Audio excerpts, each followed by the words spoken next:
Assalamualaikum warahmatullahi wabarakatuh. Saya Jamilatul Badriah, NIM T2019-1905. Di sini saya akan menjelaskan mengenai bab sholat.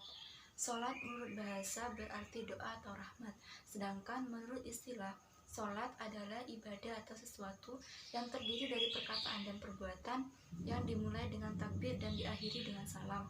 Syarat sahnya sholat itu ada 5. Yang pertama, suci dari hadas besar dan hadas kecil. Yang kedua, suci dari badan, pakaian, dan tempat dari najis. Yang ketiga, menutup auratnya seorang laki-laki, yaitu di antara pusar dan lutut, sedangkan auratnya seorang perempuan yaitu seluruh badan kecuali wajah dan kedua telapak tangan. Yang keempat yaitu mengetahui maksudnya sholat. Yang kelima, menghadap kiblat. Boleh tidak menghadap kiblat dalam dua keadaan. Yang pertama, bagi orang yang dipaksa, sangat takut atau dalam bahaya, bisa sambil berkendara atau berjalan. Yang kedua, sholat sunnah bagi orang yang berkendaraan. Selanjutnya saya akan menjelaskan mengenai rukun sholat. Yang pertama adalah niat. Yang kedua, berdiri dengan sikap yang sempurna bagi yang mampu.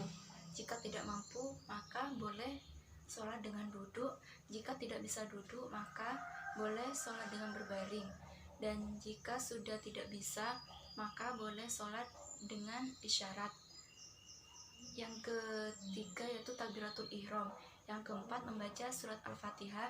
Yang kelima, ruku dengan tumakninah. Yang keenam, i'tidal. Yang ketujuh, sujud serta tumakninah.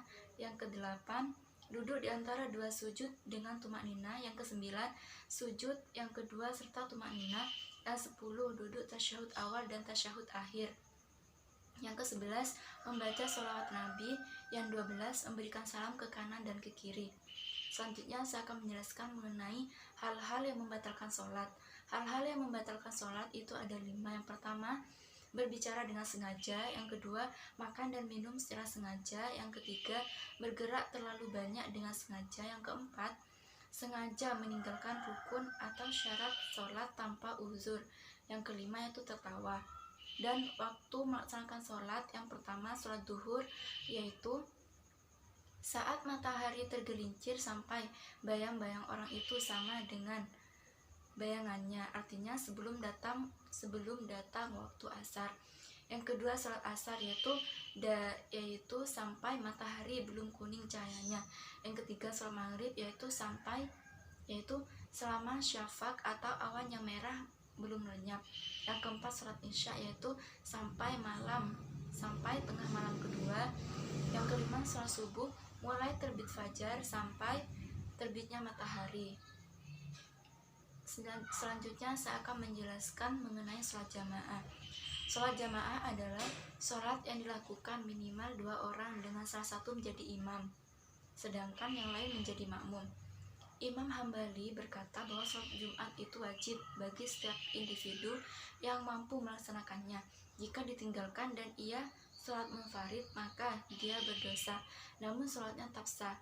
Sedangkan Imam Hanafi dan sebagian ulama Syafi'iyah, sholat jamaah itu hukumnya tidak wajib, akan tetapi sunnah muakkad. Syarat sahnya menjadi makmum di sini ada 8. Yang pertama, makmum selalu mengikuti gerakan imam. Yang kedua, makmum tidak boleh mendahului imam dalam segala perbuatan. Yang ketiga, mengetahui gerak-gerik perbuatan imam. Yang keempat, imam dan makmum berada dalam satu tempat. Yang kelima, tempat berdirinya makmum tidak boleh di depan imam. Yang ke-6, laki-laki tidak sah mengikuti imam perempuan. Yang ke-7, imam adalah orang yang baik bacaannya. Yang ke-8, seorang makmum tidak boleh bermakmum kepada orang yang diketahui bahwa sholatnya itu batal seperti berhadas atau najis. Sedangkan orang yang berhak menjadi imam adalah yang bagus bacaannya. Jika sama, maka yang terpandai dalam hadis Nabi. Jika masih sama, maka pilihlah yang terdahulu hijrah. Dan jika masih sama, maka pilihlah yang lebih tua. Sekian dari saya. Kurang lebihnya mohon maaf. Wassalamualaikum warahmatullahi wabarakatuh.